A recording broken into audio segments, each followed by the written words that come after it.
Okay, welcome everyone to another episode of Fake Nerds Watch Falcon and Winter Soldier, episode 5. This is episode 5. This is our review series on the whole series. I'm back, as you can see, with me, as always, in fun times of Marvel Cinematic Universe loveliness is Ben Magnet. Hello there. Ryan Eliopoulos. General Kenobi! And Sparks Whitty. Hi. This episode's called Truth. This episode is called Truth. I forgot to ask what the episode was called. It's episode 5, Truth. So let's go into it. What do we think about this episode? Now, we are now one episode away from the end. Why don't you go first, Ben? Because I was talk first. I was going to say, this episode definitely dropped some truth. This is hands down my favorite episode. Absolutely. Yeah. This is not even a question. If every episode were like this episode, this would be the best thing Marvel's ever put out. Actually putting real thought and provoking like the American like ideals and like how we effed up and this is the most real the MCU has ever gotten. And I am so here for it. It unfortunately it does make other characters a little more lacking, but if you're focusing so hard on one thing, that's fine on me. Great episode. I don't have too many complaints except for one. I'll agree. I don't know if it's my favorite. This is definitely one of them, and I've been pretty positive on this series altogether. Yeah, I've been really enjoying it. It's been hitting all my buttons. I do have the same complaint coming out of this episode that I don't think Sharon Carter is going to get a good send off, a good ending to her character arc. I don't think she needed to be in the show at all. I feel like she could have been in the episode she first shows up in, episode 3, where we get a lot of her, and then never seen her again, and I would have been fine. She has provided nothing. She reminds me of Kyle Chandler in Kong vs. Godzilla. He just shows up every 5 seconds. Oh yeah, he's in this movie. Yes. Sharon has a phone call. We still don't know what that means. Some people are saying she's calling Bertrock. No, she does hire Batroc. Yeah, So that's what makes it more confusing, though, because I still don't think she's the power broker. I think this is a weird red herring where she's doing I think there's so many things going on that we're not going to get payoffs for, and I think it's like the MCU setup is what's happening. If she isn't the power broker, then I don't know why she's in the show anymore. Yeah, that's kind of the thing. No, I agree. I don't want her to be. Yeah, but then I don't know why she's here. It logistically doesn't make sense, considering also we have another character gets introduced that does similar things, it seems like. So I'm just like, they can't both be power brokers. It's a little too much. So real quickly, I did a little bit digging. Do we want to talk about the cameo? Or do we want to wait? We're going to get to it. Yeah. Do you want to do it now? Yeah, why don't we do it now? Because there's some digging that actually contextualizes the series in general that I did. Julia Louis-Dreyfus from Seinfeld fame is in the show. Also Veep, which she won awards for. Which is great. And I never got to see it. I always wanted to. Great.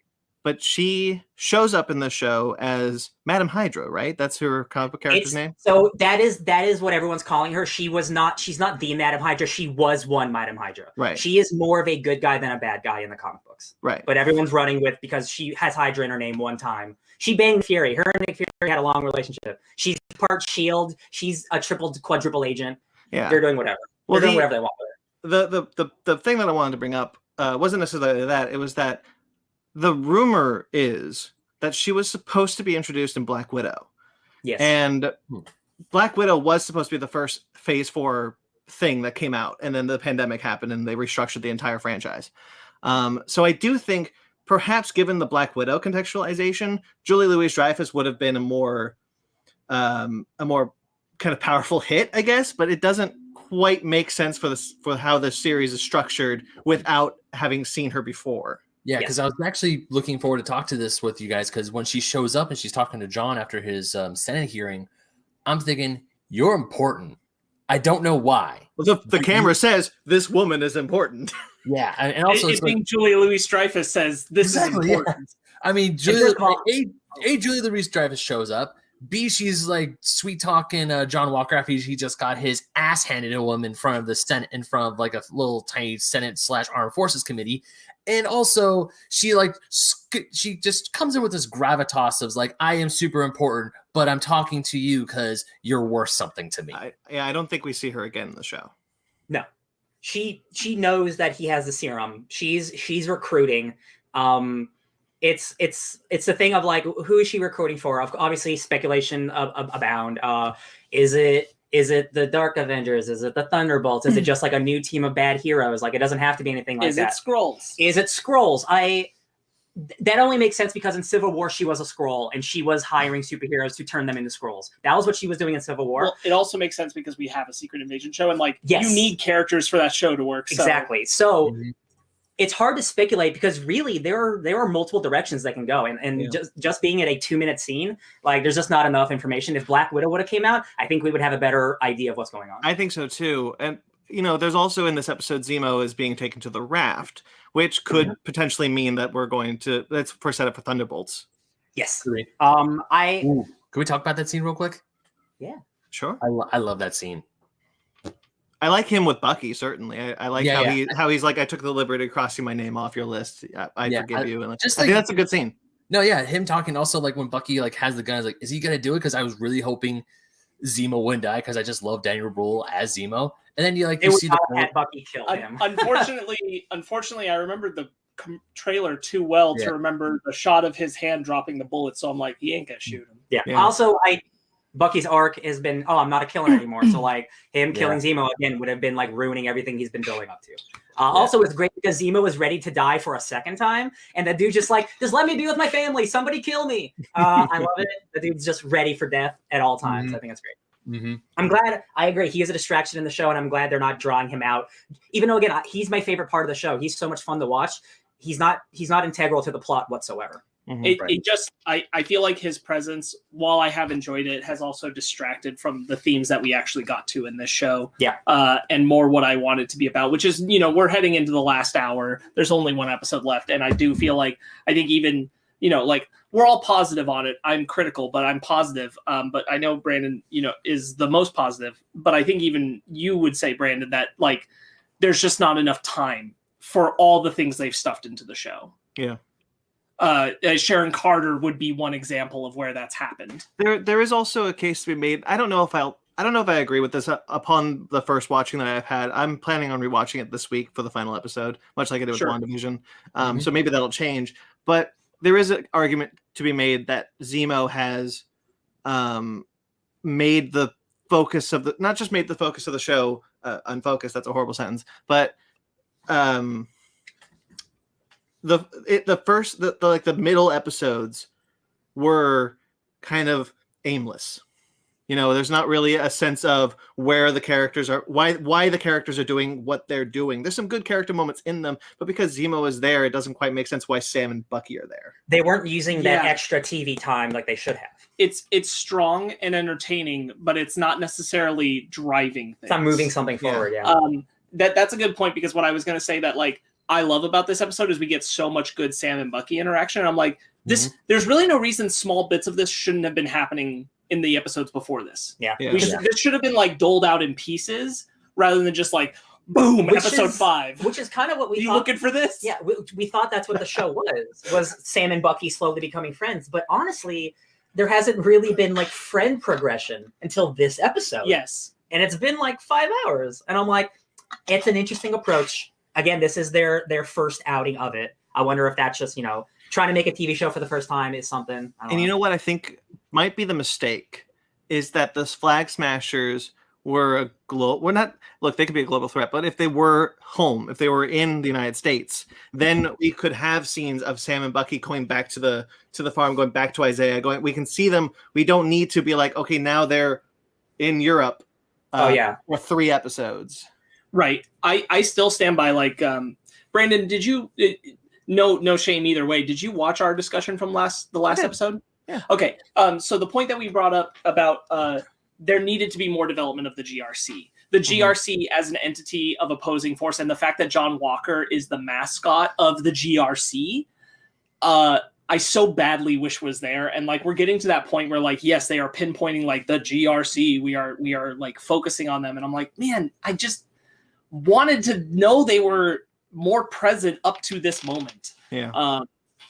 It does feel like there's just too many strands just in general. Like the Sharon Carter strand feels so loose and unnecessary. The GRC thing isn't explored enough. John Walker's a little rushed through his shit because of everything else that had to go on. Like, so 2 episodes ago, we talked about Carly bombing this place, and then like, okay, like, so they rectified it. Like, she's, you know, she's a little more like ambiguous. Like, is she good or bad? And like, she's looking to be more good. This episode, she just goes bad. She's just like, no, I'm just going to be a bad guy. And I find that so, considering the conversation we had about it, we're like, oh no, they're actually going to turn a corner. And like, no, they didn't. They just rode the wave of good or bad. Nah, she's just going to be bad because we got to do all this stuff with John Walker and the Bradleys. And I'm like, it does feel, my biggest issue is that there feels like an inconsistency of who she is and why she's ended up where she's at, when she is so gleefully anticipating the destruction and murder of Sam of the GRC. And I'm like, this isn't something that Carly should be taking joy in, at least not the way we've constructed the character in the episode before and the episode before that. Mm-hmm. Like, it doesn't translate to me, or at least we haven't seen the pieces that got her to that point well enough. If she's supposed to be an anti-hero, they're not doing a good job of establishing that. She to, just looks like a villain to me at this point. Yeah, I wanted to ask, I don't know if you guys heard the other rumor about the show, that there was a virus subplot taken out of it because of the pandemic, which meant that the show was heavily edited to remove a global pandemic, essentially. I wonder if that would have, I wonder how much that would have changed if that is true. I don't know if I put too much stock into it. I can't, because so much of the first couple episodes are still doing the exact same thing. So it's not like, if it was a late game thing, then it would just be happening in the last half of the season, except the first half. But it's happening throughout the entire thing. Like, I don't. If that is a thing of they took a subplot out, it doesn't feel that way. It just feels like this one part of the character is clunky. The idea is that that comes in. The reason why I kind of like, I'm half and half on it personally. But it's the reason why there's some evidence to support it is that there is a lot of talk about there not being enough vaccines. The GRC cannot distribute enough vaccines to cover all the people, and so there was and then they kind of like changed it to be like tetanus. This is someone dies of tetanus. There's tetanus everywhere, but there's enough vaccines for tetanus, I guess. So I'm not explaining it too well, but I do kind of put into a lot of into some stock that there could have been a more global pandemic subplot in the show, having 50% of your population come back, having a pandemic just rage through the planet. I could see that personally. Yeah. I think that, like, either way, either version of it, you're still the thing I'm rubbing up against is that the Flag Smashers are more or less of a cause I agree with. Not Carly specifically, but the Flag Smashers. Their movement is one I'm like, no, I agree. Like, you've got the senator who's running the GRC from America saying at the end that, like, I want to round them up and put them in resettlement camps. And it's like, yikes. And that whole idea is like, I'm on their side. I either wish that more time was given to warrant a justification of all the people involved in the movement that aren't Carly, or to not make Carly an absolute bad, which it feels like this episode does.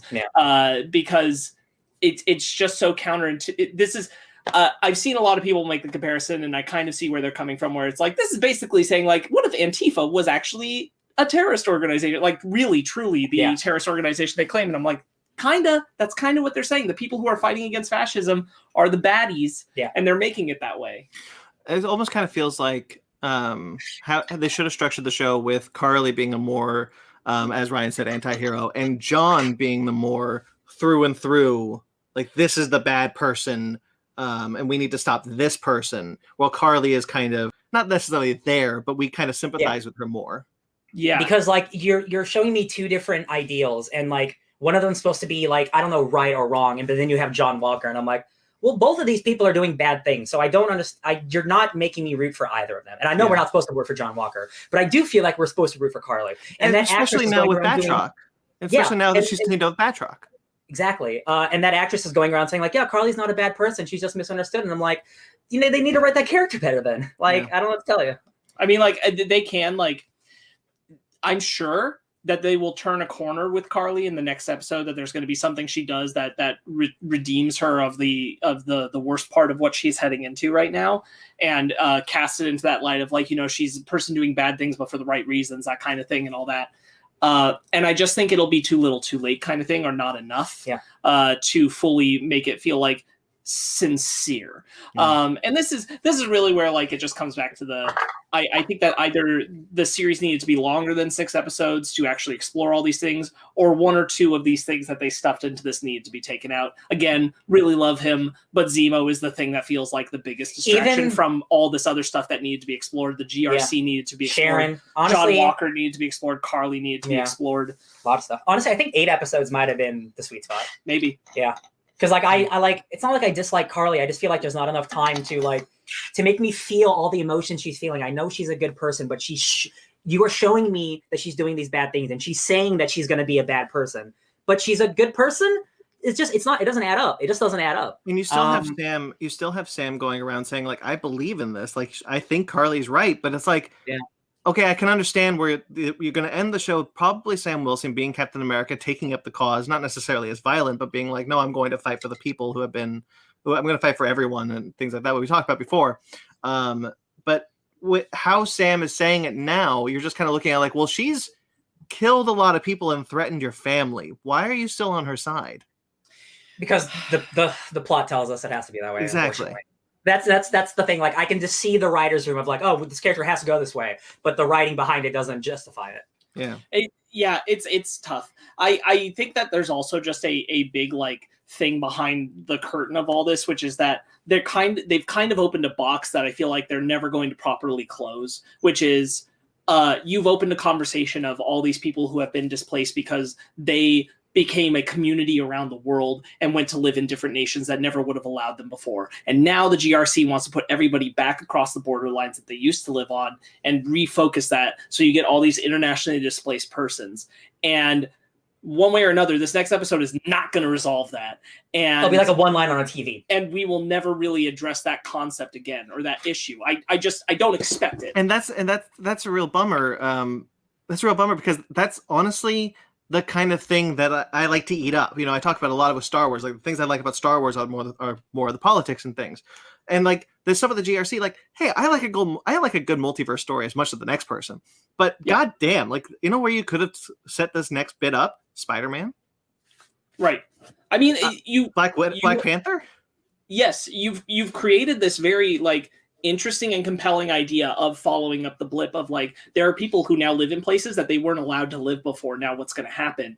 And that conversation can't just be dropped. Like, they probably will, but in the terms of the world itself, it wouldn't be. This would need resolution. This would need real resolution, what they're doing, what the GRC is doing. And I just don't see it happening in the next episode. I don't even know if it could be resolved in another season. If 3 billion people came back all of a sudden, the world would be fixing it for the rest of time.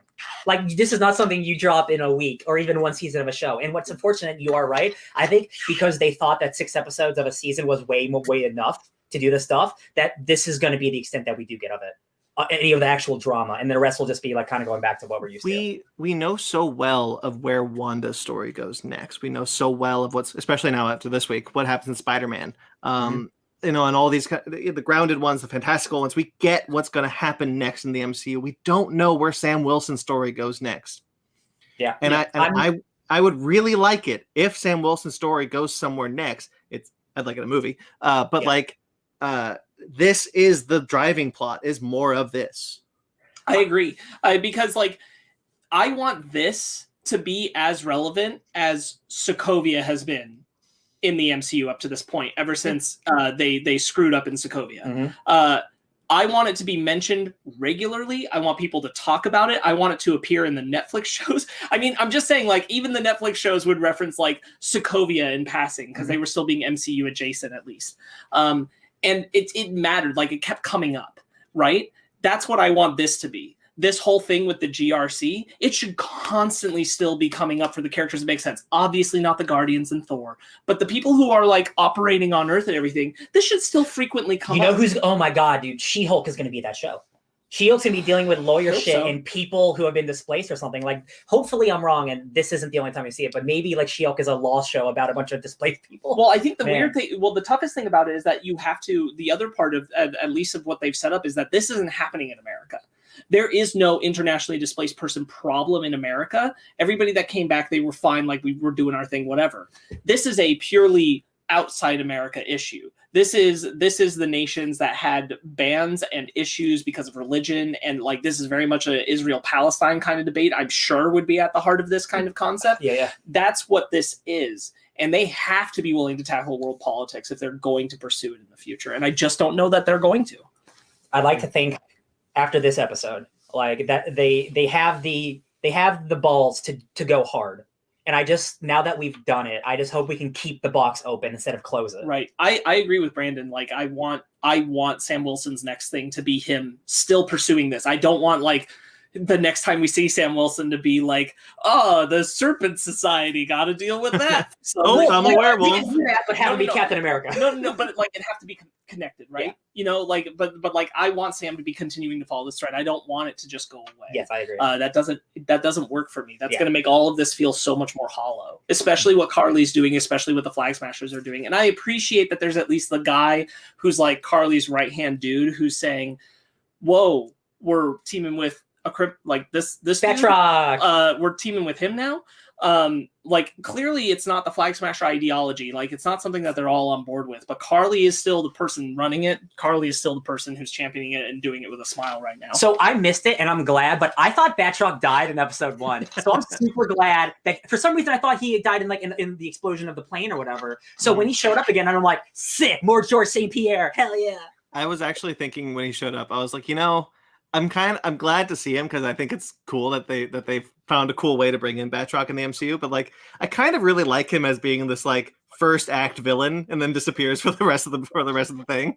I want a end of Pirates of the Caribbean Dead Man's Chest fight in the next episode between John Walker, Batroc, and Sam. A triple fight, just like fighting. Oh. Yeah, that's sick. 3-way fight. Well, should we talk about Isaiah? Yeah, this is the cream of the crop of this episode, baby. Oh my god. Before we move on to that real quick, Ben, any thoughts? Because we just kind of ran with Sorry, that. Ben. Anything you want to say about everything we were talking about there? Nope. Okay. Pretty much all the stuff you guys were saying, that is like well outside my wheelhouse. So I'm like, I'm just good. If I had popcorn next to me, I'd probably be munching on it right now. Fair enough. All right, Isaiah Bradley then. We get a lot more with Isaiah Bradley. This is the stuff I wanted when we first saw him. I was so glad that we went back to him. Me too. I had a feeling when the title of the episode was Truth, that's where we were going. We all kind of know why, because it's our book club on our podcast right now. I was really, really relieved. This is exactly the thing that I want them to do. I was afraid they weren't going to actually like have a black man on there saying like they will never let a black man be Captain America, challenging the ideas of the Stars and Stripes, saying why would you ever want to do it for that white man's shield kind of shit. It's so great seeing it. It's so great seeing it contrasted with episode 1 where Rhodey was like, maybe you shouldn't have given up the shield. It's really important to see a black man with that shield, and having Isaiah be the counter side of like, why would you want to? They will never let you be Captain America.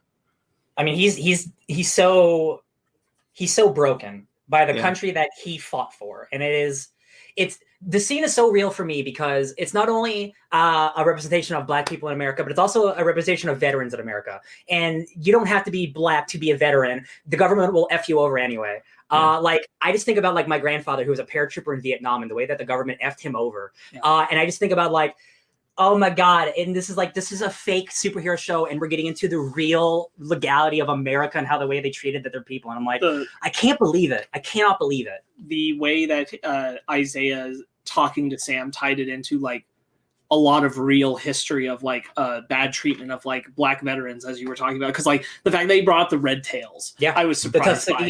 And what he's talking about when he talks about the way that they were given the serum, it's very much an allusion. I talked to the guys about this before the podcast, but it's very much an allusion to the Tuskegee syphilis experiment in 1932, where black men were told that they were getting free healthcare, but what they were doing was being given placebos because the government just wanted to see what happened to untreated bodies while they had syphilis. And they're not going to do it on white people. And it's very much an illusion that, I mean, honestly, like Truth, the story, the comic, it's also very much an allusion to the same concept of how the government used black bodies. It's very much that. So it was cool to see that more or less come back around. Yeah. One of the things that I thought was really interesting, and a great parallel. So clearly the MCU is not willing to like quote unquote sully Steve and Erskine's memory. So like they were unaware of what was happening with this. And I'm kind of okay with that. But one of the things I really like about with parallels is that Isaiah mentions doing basically the exact same thing that Steve did.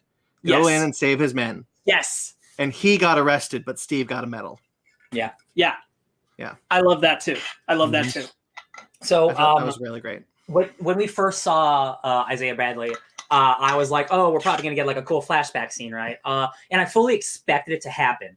I am so glad it didn't, because instead of getting some like, you know, like really cool CGI de-aged Isaiah Bradley doing like a cool fight, we got a real human performance that is just two actors. There's no cuts. It's just two actors talking, and they're both getting emotional, and they're both in the scene, and we're not cutting away like we do in Ant-Man. And again, they're not the same movies, but like that's what I expected to happen. Like, you know, a young version of that. And the fact that we just let it sit on these people dealing with real human emotions is better than anything I could have wanted in the MCU. Like for real, like this, if every episode was like this, I would be like shouting to the rooftops, people, please support the MCU more. They're actually trying, and they are trying a little bit here. And I think it's so good. I almost started crying, like legitimately. I couldn't believe it.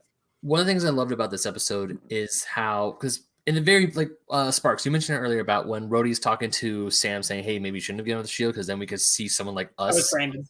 Oh, that was Brandon. Sorry. When Brandon said that, it's like, hey, we look alike. It's fine. You shouldn't have. That scene where he shouldn't get a seal. This whole up to this point, I feel like the show was really, it was subtly acknowledging, it's like, yes, we're kind of acknowledging the systematic racism that's been in America since its founding, but they're still kind of tiptoeing around it. This episode, nope, into the deep end. We're going full into it, and I actually applaud him for it. And that scene between Isaiah and Sam in the living room was very like, damn. Yeah, I felt that the it's probably some of the best writing in the MCU. Certainly some of the best in the show. Mm-hmm. As much as I really enjoy the show, I definitely acknowledge its faults. But I think how they've handled the story of Isaiah and what that means to Sam Wilson, because in the comics it was always what that means to Steve Rogers. And that's fine because Steve Rogers was the Captain America at the time, but like having to repurpose that, I think makes it a lot more impactful that Sam Wilson tried. What he did was he tried to give the shield to Isaiah. He was like, he's still pushing back against like, I'm not going to be Captain America, but the shield belongs to you. Isaiah's like, that better not be what I think it is. Yeah. Get it out. No way. And like Sam thought he was doing the right thing, but he didn't quite realize how bad Isaiah had it for so long. Like Isaiah lost his wife when he was in prison. He's completely. They lied to him and told her that he was dead, Yeah. and they wouldn't give him her letters. And it's just such a powerful, moving scene for the audience, but also just for Sam to realize, like, you know, he says at the end, like, Isaiah's right, but I think that's still my duty that I have to be Captain America, especially now that I know he's right. Well, I think even better than that, what Sam's saying is, you know, I think if I'd gone through what he'd gone through, I'd feel the same. Yeah. But I haven't. And from where I'm standing, I can't see the point in the pain and the suffering of his people, of Isaiah, if he's not willing to stand up and fight when he can. Yeah. And I do think that was extremely good. Bucky's line that's getting lauded on the internet for some reason, of what he says, like, I'm sorry we didn't win, because first off, one of the things that I really like is canon, and it finally confirms that Steve and Bucky talked before Steve went back in time. I always knew figured that. We always knew it, but I always like seeing the confirmation. And when he says, like, when Steve and I talked about what he was going to do, we didn't know, and we're sorry for that. We didn't know what this was going to be. We just didn't think about it. I love that. I think that's excellent. Yeah, man. Like, this episode is also so good for weeding out the racists on Twitter and people not understanding why this is so important, why it's so good. It's so revealing. What Brandon was alluding to is the very popular viral tweet that's been getting torn down on Twitter about that particular moment being bad dialogue. And I think my favorite response to that I saw was someone saying, you know why he thinks this is bad dialogue? It's because he's saying people don't talk like this. And it's true, because people don't openly apologize for when they've done something that hurts somebody else unintentionally. And it's like, oh, damn. Yeah. And again, Bucky, So character good. growth, character development, realizing so good. I love it. And we still get some quick Bucky character development where Sam, in a very Captain America way. One of the things I really love about this show is how Captain America Sam has been without being Captain America. Coming in with talking to Bucky about what you've been doing isn't making amends. You've been taking revenge on these people and hurting the people that you enabled as the Winter Soldier. Not revenging. He said, you haven't been amending, you've been avenging. Yes, thank you. Because you've been avenging the wrongs that were done by bringing these people to justice. And I think that's a really cool callback to what we know why he's hanging out with. I forgot the old man's name. Sorry, Nakajima. And he's hanging out with Nakajima. That's the person he should be making amends to, not the senator that he got arrested. He's absolutely gonna go tell that guy, hey, I killed your son, I'm sorry. Next episode.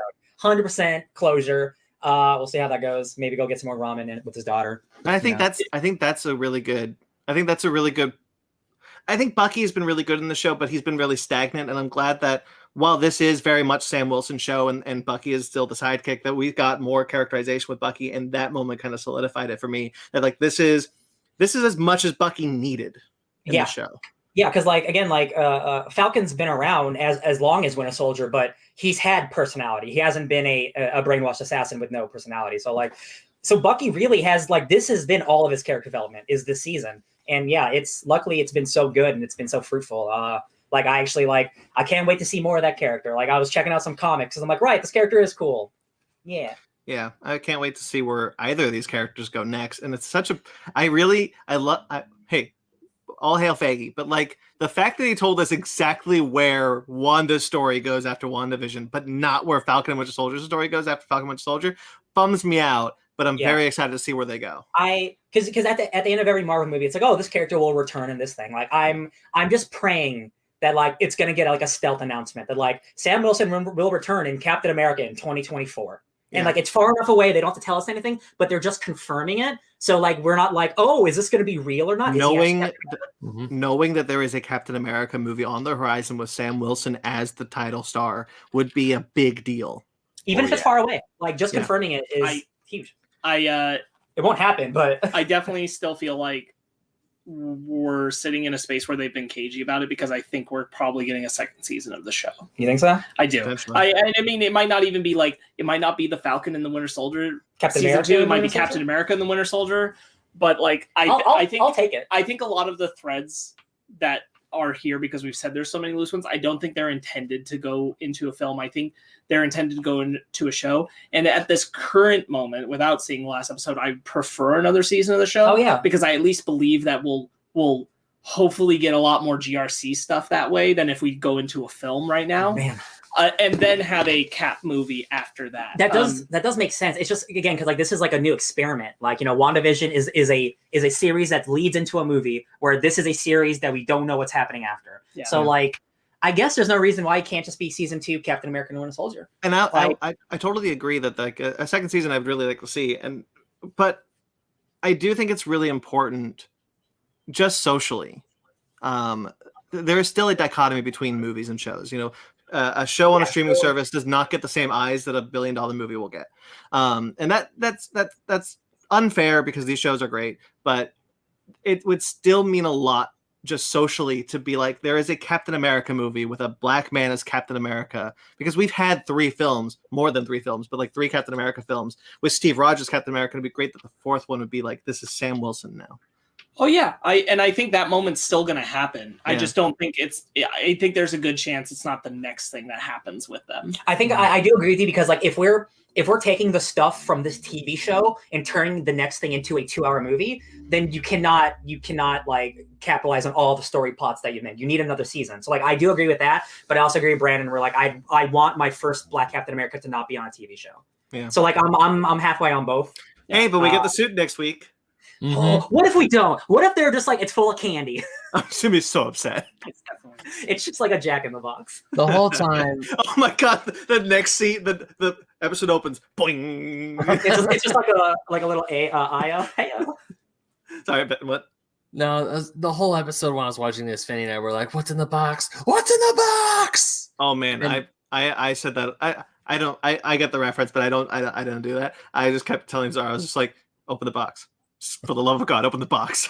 We didn't really talk about the very beginning, the fight between Bucky, Sam, and John. Yes. It's a great fight. Killer choreography. Like again, that Civil War score. Is it Henry Jackman? Is that the guy who did that one? Yeah. Again, like that's my favorite piece of like the MCU music. I think it's so good, and like using it like as John Walker's theme for his own Civil War betrayal sadness is like I think it works really well. The stuff with John Walker in that Senate hearing. Again, that guy's an asshole. But like he's not I live wrong. My life by your mandates. Like you built me. Again, that's again he's a bad guy, but he is a military man and they built him to be that way. And that sucks that he's a bad guy, but also this is who they turned him into this character. And it's I kind of feel for him, but he's still the bad guy. I was totally ready for the end of this episode to be that scene, honestly. I didn't know we would start the scene with Bucky and Sam just being like, okay, we're taking the shield. Playing catch with each other with the shield. That's a good scene, but like I really like that the beginning of the episode is Bucky and Sam confronting John Walker and being like, "We're taking the shield." Oh my god, dude! His half like we could have been partners. Like he is so lost. Why are you making me do this? That is such an abusive boyfriend. Why are you making me do this? Like, oh my god, he's man. He almost killed Sam. Yeah, so good. He tried the move on both of them. Yeah. Great teamwork, choreography too between the guys. Great action again. And then later on when they're playing catch with each other, having that conversation is great. I love watching Sam practice with the shield because like he's not a super soldier, so it's hard at first. I wanted to talk about the most chilling part to me about Walker, which was that we start with just him and he's like gathering himself after everything that's happened, seeing Lamar, seeing the violence, all that, and he's panicked, and then he breathes and goes, time to go to work. Yeah. He just shakes that shit off, and I'm like, oh no, bro. I am Captain America. Yeah. That for me was the most chilling part of who John Walker is that after all that, he just like did it good. Time to go to work. Did a good job. Doing great. Good job, John. You did the best you could because you're Captain America. Is he so we get our first post-credit scene. He's a little Tony Stark in it, building his own shield. What is that shield made of? Because it can't compete with vibranium. I don't care what it is. It just looks like scrap metal you find. I was actually going to ask you because does USA Agent actually have a shield of his own, and does he like solder his medal, the Medal of Honor on it or something? I don't remember him. No, he doesn't solder his own, but he does have his own shield, and I don't know if it's vibranium, but it is a strong material. I don't remember what it is in the comics. Honestly, I had assumed, if you recall, in probably the first episode or the second, I had speculated that he would go to the Captain America Museum and steal Cap's first shield. Oh yeah. And that would be his shield. That would be cool.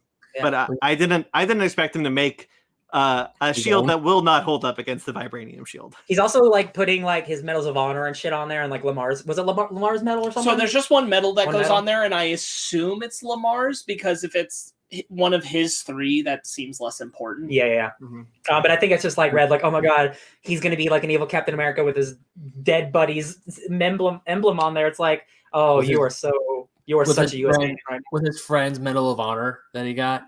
Yeah.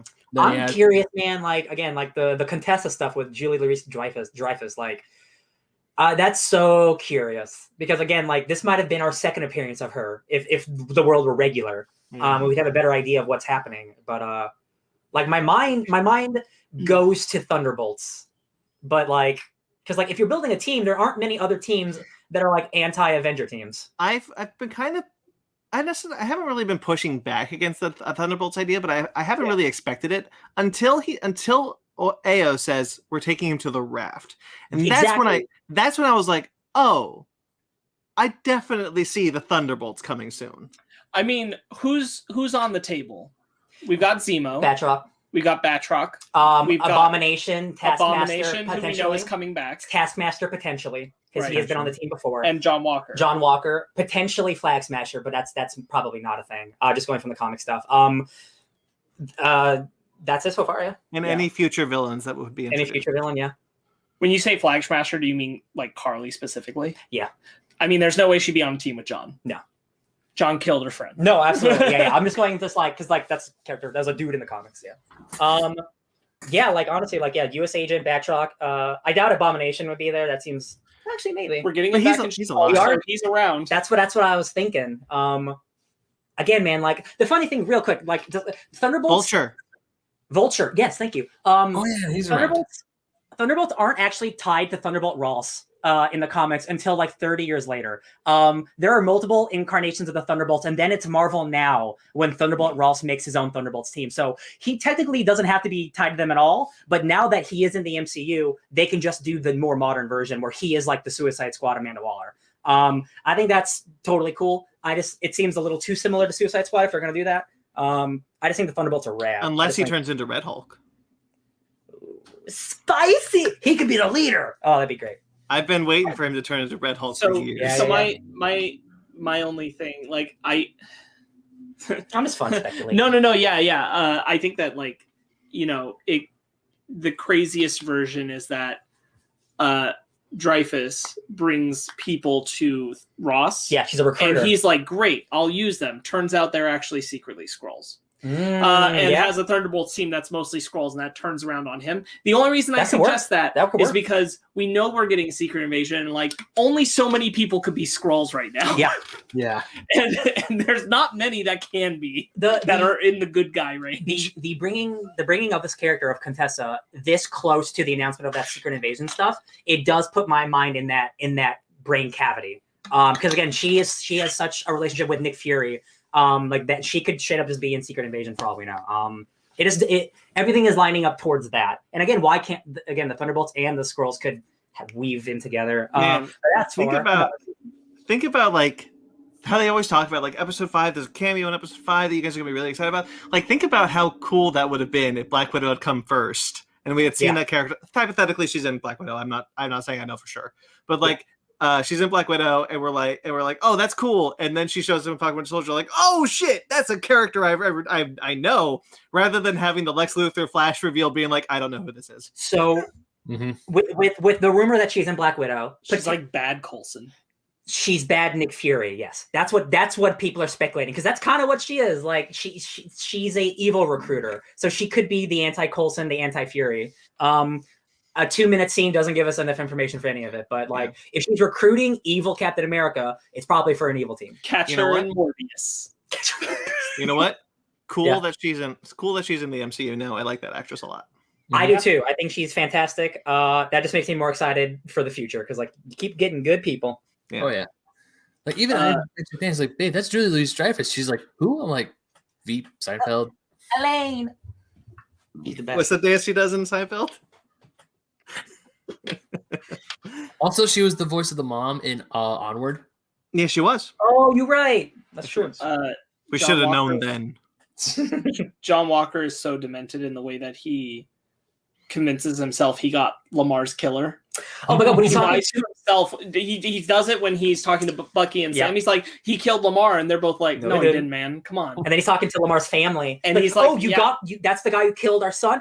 Yep. I would never let the man who did that get away. Definitely did it. And then he's gonna go. There's a woman in there with his parents who I can't tell if it's his sister or I'm guessing wife. his sister. It could go either way. Yeah. But she certainly doesn't trust John. Holy shit! Did she give him some sick guy like no? Oh, she was just like giving him the side eyes like, oh, I know you lying. I never trusted you, John. Mm-hmm. Oh, we didn't even talk about the boat scene, the cleaning up the boat. That. Yeah. So cute. I love Sarah. So does Bucky. Yeah.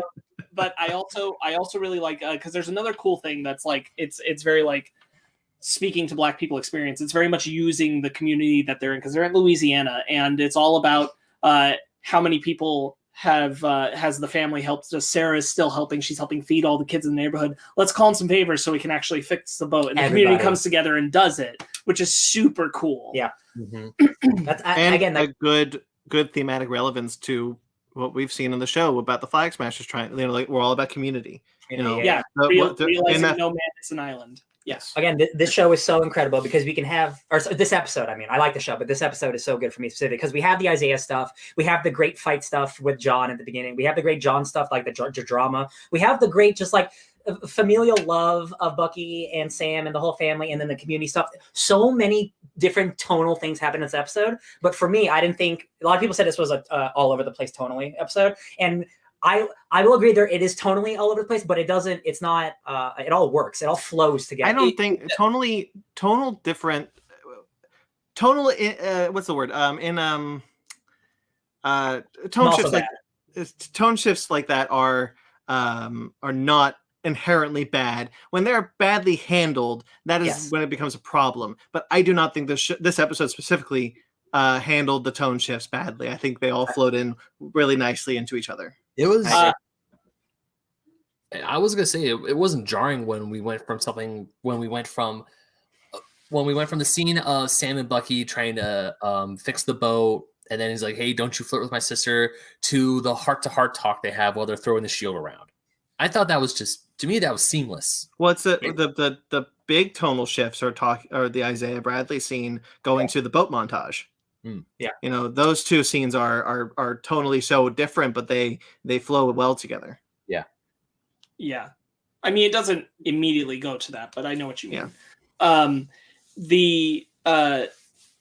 think that the only thing, like, I'm not saying like it's even like an issue with the episode, but like what I do feel is that I didn't feel like the episode was long or anything. I just felt like I did to an extent feel like a certain amount of it being stuffed, and not in a sense where like I was unhappy with it, but just like I felt like this episode was doing legwork that it was the longest ones episode. hadn't been doing. It was doing so much heavy lifting of a whole bunch of things that previous episodes hadn't done. Because they haven't been doing it. So this episode had to do the heavy lifting. Yeah, and I felt that like we gotta pump this and pump that, and we gotta get it all out. Go. After watching sorry, go ahead. I think this episode did feel the most dense, but I think it all worked. I think if they just would have like believed themselves a little more, they could have done this for all the episodes. Have them all be as dense and as tough as this episode. The first episode also felt dense to me in a way that I really appreciated. I felt like that was going to be like a sign of things to come, that we were going to pack these episodes full of plot, full of story, full of development. And then the next, again, I really like the show, but like I can still be like, you know, the next three that followed were light on all those things. And I kind of wish that maybe this episode didn't need to be so dense if you kind of like started to sprinkle them. But I prefer the show when it is dense, but the two best episodes I think are the first and this one. I agree with that. And I think that's why I was trying to word my way around it, which is that like I don't think it was an issue. It just felt that way because the previous episode should have been doing some of this heavy lifting too. Not necessarily that like everything that was here should have been in previous episodes, but the previous episode should have been doing just as much work as this one was. Like again, there are way too many characters, but like his friend Joaquin, who is like the young Falcon in the comics, Torres, he shows up like in this episode for like 2 seconds. So I'm like, oh right, you're in the show too. Yeah. And I'm like, there's so many characters in the show, and they sometimes and he gets Falcon's wings, which means he'll be the next Falcon. There you go. I'm like, I don't need him anymore. Was it just me, or were my ears playing tricks on me when, at the very end of the episode, when he opens the case? Did I hear the Captain America theme, or were my ears playing tricks on me? I don't know. Maybe I don't. Henry Jackman doesn't like to use the theme. I didn't immediately hear it. Maybe it was like a remix version, but I don't think if any of us three caught it. Maybe not. The only time in this show that I have heard the Captain America theme, the Stars and Stripes theme from the first movie, is what I'm talking about. Is the first is the episode where John Walker is in the football stadium. It's the marching band thing. Star Spangled Man with a Plan. That's the only time. That's Captain America's theme from the first Avenger. Like that is the only time that I have heard that song in the show. Yeah, I don't think I've heard it either. I could have swore I heard something like when he touches the box and he opens it up and he just looks at it, which we all know that's the Captain America costume. That's true. All I need is a da da da da da. That's all I need. I don't think that was there. I think your ears played a trick. I think he just really wanted it. Probably. I watched that episode twice and I didn't notice that, and I usually notice that shit. Yeah. Probably my ears were. My brain was like, "Hey, that probably was it. Might not have been. It probably was." You just wanted to be Captain America so bad. I get it. I wanted to see him in the costume. Damn it! I'm sorry, man. If he's that Rick Remender costume, I'm gonna lose my shit because that costume's sick. That is the sickest like Falcon Captain America costume. Oh my god, the red. Will he have the wings? I kind of want him to have the wings. It doesn't seem like he has the wings though. No, he's getting the wings. Look, his character in the comics kept the wings. Why would they take him out in the show? I agree. It's just like with Torres, he was like, I don't need him anymore, and I'm like, oh, that's because he's getting some brand spanking new vibranium wings. Are they going to be like black and gold? Ooh, no, black, gold, red, white, and blue. Ooh, mixing the cultures. I love it. I'm pretty sure that when Bucky called in the favor to the Dora Milaje, he's like, hey, make it like America colors.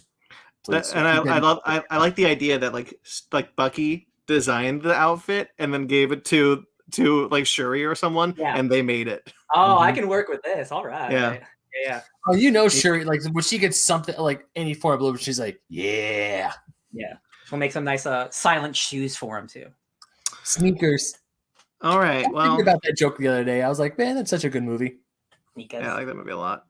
Anything else we want to bring up, or I think that's Carl Lumley was a great performance. Yes, he's Isaiah. Yeah. Carly has that line when they get back to the place and they realize that they've taken all the internationally displaced people away. The GRC did. They cleaned them out because they were based there. And her line about saying like, why can't they just let us live as citizens of this stupid world or whatever? That is the ideology I wish she was running with. That's the character I want her to be, is that person who's constantly keeping that at the forefront of her shit. And the later scene feels like it just hardcore goes towards supervillainy away from that. Yeah. I wish there was time to explore an idea of the Flag Smashers not agreeing with the way Carly's doing things. Like them having an idea of like, we're not here to commit violence. We're here to make a statement about, what we need. Like all these people in New York, they believe in something, but I don't think it's violence that they believe in. For the Flag Smashers being like this like group, like we don't really know how big they are, and we're only getting the ideas of like two people. Yeah. So like it's hard for me to like really like, especially when Carly's being so flip floppy. Like, am I supposed to agree with you? But then Sparks is right, because we see in Central Park that everybody in Central Park is on board with the Flag Smash ideology, right. And so like, but like, are they on board with the fact that their de facto leader has killed people? Yeah. Like that's where you, and we talked about when it happened. That's where you lose people. That's where your mission statement becomes something that people can't get behind. Yeah. I just wish there was more exploration for that, is all. Yeah. GRC Flag Smashers just needs more development in this show in general. Here's a couple of lines I never thought I'd hear in an MCU show or project, whatever. You want to believe jail was my fault because you got that white man's shield. Holy crap. Yeah. Never thought I'd hear that. They will never let, everyone's loved this one, they will never let a black man be Captain America, and even if they did, no self-respecting black man would ever want to be.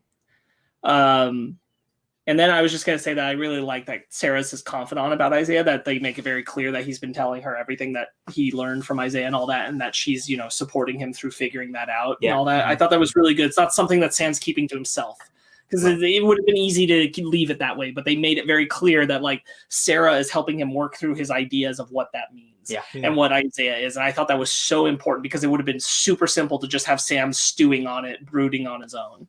And I'm really glad they didn't go that route. Also, one of my favorite exchanges that we didn't cover is, why didn't you use the metal arm? Well, I don't always think of it immediately. I'm right-handed. Yeah. I enjoyed that. There's a great thing on Twitter of like the GIF of Bucky punching John with his regular arm. And he's like, he hates this guy so much he used his regular arm. Holy shit. And I'm like, I like the idea that he's had it for like 60 years. And he's just like, Look, I'm still right-handed at the end of the day. I'm left-handed. Like it's my go-to as well. Like yeah, I get it. Anything else? I'm pretty happy this episode. I am just a bit concerned that the finale is not going to tie up everything. If it's as good as this episode, I probably won't complain too much about it. But there's a lot on the table. I feel like Sharon is going to get like a quick, this is who I am or whatever I'm doing, bye. And I'm like, oh, cool. Where are you going to show up next? Sharon so much feels like the setup for something else at some point, whether it's another show or a movie. I cannot possibly see a world where anything with Sharon is resolved in one episode. No, absolutely not. I just can't. It's set up for whatever. Or if it is, it's going to be super unsatisfying. And truthfully, like as much as Zemo's presence distracted from the from our two characters, I felt that his story actually wrapped up fairly well. Yeah. Yes. I agree with that. Again, like I love that he's in the show. He just did distract from the plot. He's just like, I'm here to be fun, and I'm like, that's great. I am glad that he did have a good arc and it wrapped up nicely. Yeah. He's not just in the last episode being wild just to be wild. I think we all have to assume at this point that it was indeed Sharon who shot that lady in Madripoor. Yeah. I know we weren't sure about it, but I think at this point it's got to be. I don't know who else it could be. I'm pretty sure. So I was Fat Man Beyond, which is Mark Bernardin and Kevin Smith's podcast. I watched their reviews because Kevin Smith, he loves everything. I don't go to it for his reviews. Mark Bernardin, who is a black man, he's been extremely critical on this show. And this episode, he was really liking it for the reasons we talked about. But I had a point. Oh, got it. Sorry, I found it. So there's a thing in Hollywood that this is a real thing. Bad guys cannot use iPhones. And Sharon's not using an iPhone. And that's a dumb Hollywood thing. That is a stupid, dumb Hollywood thing that's a thing in Hollywood where iPhones won't allow you to be used by bad guys. So Sharon's a bad guy. We don't know what she's doing, but she's not using an iPhone. Wow, interesting. That's crazy. Isn't Hollywood weird sometimes, you guys? Yeah. iPhone, they got an image. I've also definitely seen some because you brought up Mark Bernardin, some critique, a lot of black voices talking about on both sides of what I'm about to say, which is, this is really honestly the bare minimum of, or just barely above the bare minimum of what they want them to do as far as tackling racism and how they're handling. That's why he's been so especially with this episode, bringing it up. And it's yes, this is just a bit above bare minimum. But in that same voice, a lot of them are saying at least it is being done. Yeah. At least it is present, which is more than a lot of other projects are doing, especially with the kind of clout that the MCU has. Especially the MCU. And then you get all these people fucking bitching on Twitter, why are you making it about race? And it's let's be honest, it's a bunch of whiteys. It's a bunch of whiteys. After 10 years, what, Ben? No, didn't mean to point at you. Sorry, that was wrong. After 10 years, the MCU has earned doing stuff like this in a way that I think we didn't quite expect. They finally feel like they were in a place where they were we're just doing it now. We're gonna do this. And again, it's a weird thing because Hollywood, they have to appeal to every audience. They don't want to they can't make things too political because they need them to reach all four quadrants.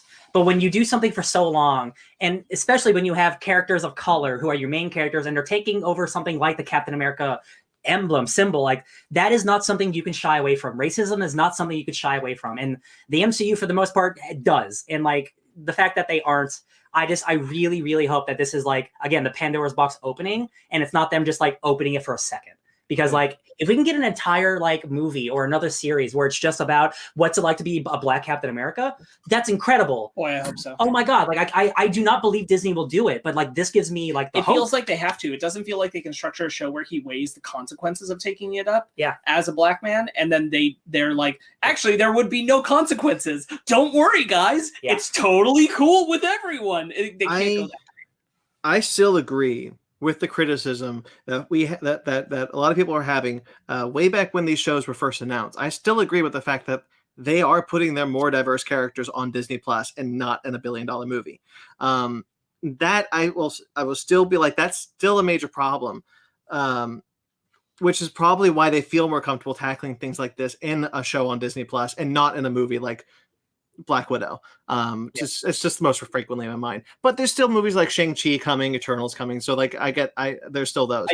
I think we're on the that's happening, but I think it's more not a matter of we only think we can tell these stories here, and more a matter of we want to tell these stories immediately. Yeah. We want to get this stuff going now. And the best way to do that is to start it on shows, not wait for the movie that's going to come out in 5 years. And let's get this momentum going so we're going to get it into the films. But that's why that's why I'm such a strong advocate for whether or not there's another season of this, I still think it's very important that there needs to be a Captain America movie starring Sam Wilson.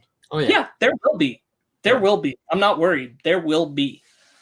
I just don't know if it'll be the next thing, but there will be one. No, but I do. And I agree with you.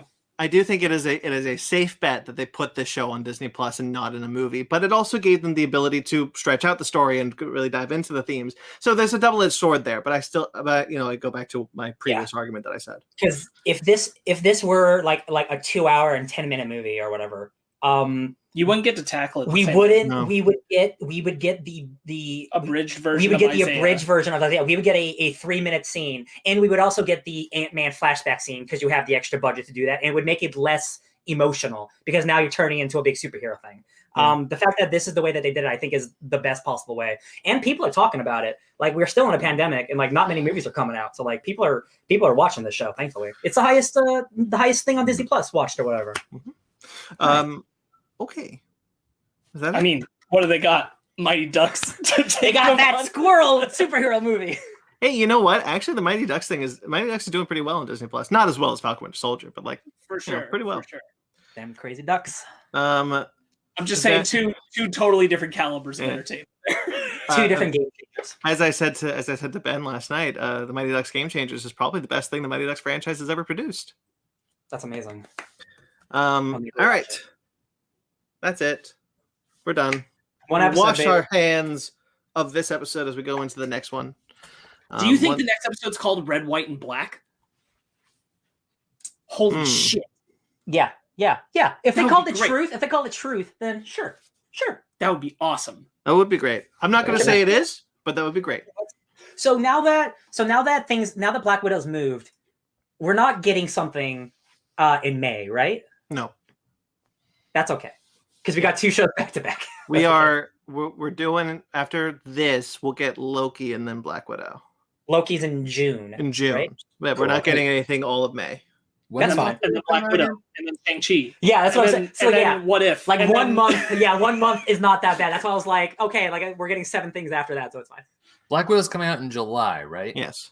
Okay. Yes. Think of it this way. It's like Kevin Feige is holding our head underwater, and we've been underwater for these 2 shows, and we're gonna breathe. Kevin, and then we're going in deep. Kevin, give me breath. Because I think after Loki, we'll get What If after Black Widow, obviously. Because oh my god, bring it back like those comics and stuff. Yeah, they still say What If is summer of this year, and that would line up with where Loki ends. Yep, and then Shang-Chi. Oh my god, and then. Probably another show that they haven't said when it's dropping yet, but we got Miss Marvel and Hawkeye supposed to be this year. Also, yeah. Eternals doesn't have a trailer yet. Ooh. Shang-Chi doesn't have a trailer either. Yeah. Wow. You know what? They might be dropping a trailer for the weekend when Black Widow comes out. And Spider-Man. December. Thanks, Alfred Molina. You're the best. I saw that. I'm like, damn it, Alfred. I didn't read all of it because I don't want to get spoiled, but I read some of it. It's very funny. Talk about the plot. It's insane that Kevin Feige hasn't killed him yet. That's all I'm saying. He's probably like, what are you going to do to me? I'm like 60. Legit. Like, he's like, my NDA is up. Like, I don't give He said, like, I'm a slut for this stuff. And I'm like, what? He seems like a cool guy. He doesn't give a shit. I will not lie. I just saw the headline that Alfred Molina was confirmed. I'm like, okay, that's all I'm going into. I don't need to go anymore. The stuff like I said, I didn't read all of it, but I read a lot of it. But it's pretty funny stuff how he describes like what happened coming into this movie. It's really funny. Yeah, he seems like a swell guy, just happy to be there. Yeah. All right, but that's it. So I guess after next week, we'll probably put a pause on Fake Nerds Watch. I don't see us doing another. Maybe we'll do an Invincible special, but I don't see us doing another show. Yeah. Oh, I gotta watch that episode. There might be. There might be. We'll discuss something. There might be some bad bitches. Who knows? Oh, you think we want to do bad batch? We might want to do an Invincible season 1 wrap up. Oh yes, that too. Yeah, wrap up. That's what I was thinking. We'll probably do like an Invincible special, but that might happen. We'll see. I need to watch that show then. How are you not? It's excellent. It is other stuff, dude. I haven't seen the latest episode yet. Too busy Same. watching stuff for this week. So I'll segue that. So of course, if you are watching this, we have just done an episode on our Fake Nerd podcast, which are our mothership show, where we talk about just video game adaptations, where we discuss all of those in general. Live action video game adaptations, to clarify. We do not talk about animated shows or shows in general, or movies, anime movies, live action. And a bunch of other stuff. We also alluded to it, but we did Truth, Red, White, and Black for our book club on that episode. So, if you want to check out what we thought about that book, check that out. Mortal Kombat's coming up. The new Mortal Kombat movie is this coming week. Very exciting. We also have more episodes of Fake Nerds Watch where we talk about more Falcon Winter Soldier, WandaVision, tons of stuff. Check out the channel by subscribing to our channel and liking this video. Please like this video. We love it when you do. Or dislike it. Honestly, it's engagement. Just do whatever you want. But like it. You can check out our other shows such as Basement Arcade. New series coming soon. I'm seeing some videos pop up. It's gonna be a little bit. We'd rather have more under our belt than less before we drop it. But it's coming. But it's exciting. Eventually. And Ben, you just put up a new episode of Basement Arcade Pause Menu. Yes, I did. Mike Diver is his name? Mike Diver, yeah. He's the author of Retro Gaming, the Bite-Sized History of Video Games. He and I talked for a good hour and a half. It was awesome. That's up now. You can also check out on this channel our Fake Nerd Book Club series, which we just finished. Little Char and the Gang. Coming soon, Gotham Academy. But you spoiled it. Yeah, well. There's not a whole lot of overlap there. But there might be a bit of a break between the two, so just stay tuned for whenever that comes in. And then I have Conversation, where I just put up an episode with Ken Knapsack. This coming week is Helen O'Hara of the Empire Podcast. Exciting times. That show's going very well. All right, so that's it. So make sure to like this video, subscribe to this channel, check out all of our other stuff. Links are in the description below. FakeNerdPodcast.com, where you can find everything, and Fake Nerd Podcast on all the socials, and you can find us all the socials. So BT McClure on Instagram and Twitter. Ben, you can find me at BenMagnet27 on Instagram and Twitter. Ryan, you could find me at DJ Tony Snark everywhere because I don't do this bit. Sparks, you can find me hoping that you will amplify Black voices at Sparks Witty on Instagram and Twitter, SPARKZ Witty. And until that everything, until next time you see us, I'm a little rusty. Until next time you see us, stay fake nerds.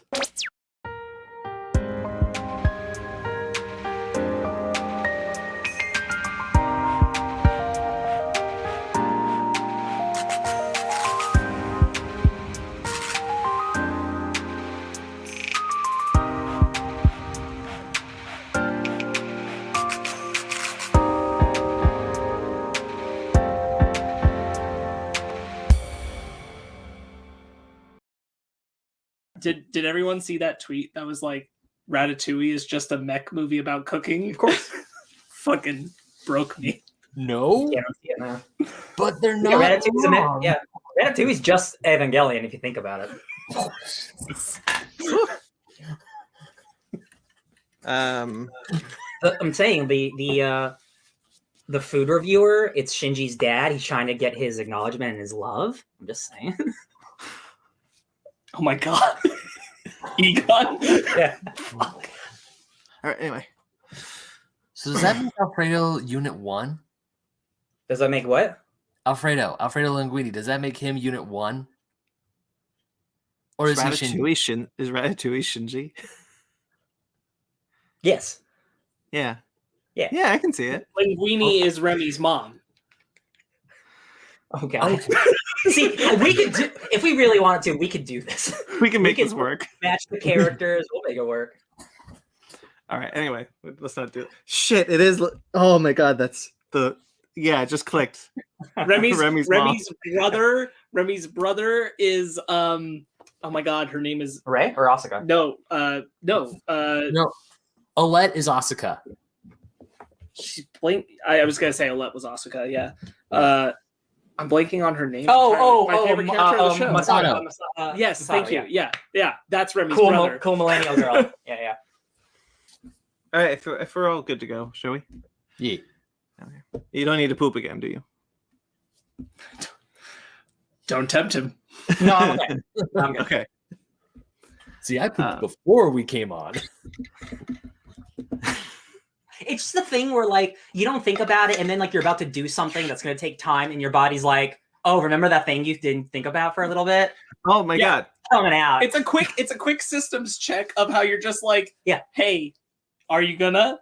That happens to Maybe me you all should. the time when we're about to record, like at night. Like I'll take my gummies, I'll like set up everything, I'll sit down, I'll send the invites. I'm like, oh shit, I gotta go. To Your the body bathroom. tells you. I know we're regularly the ones that have to get up and pee at one point during the podcast, but I tell you, we both pee right before. We're trying. I just drink a lot of liquids. We just drink while we're talking. Yeah. Too much liquids.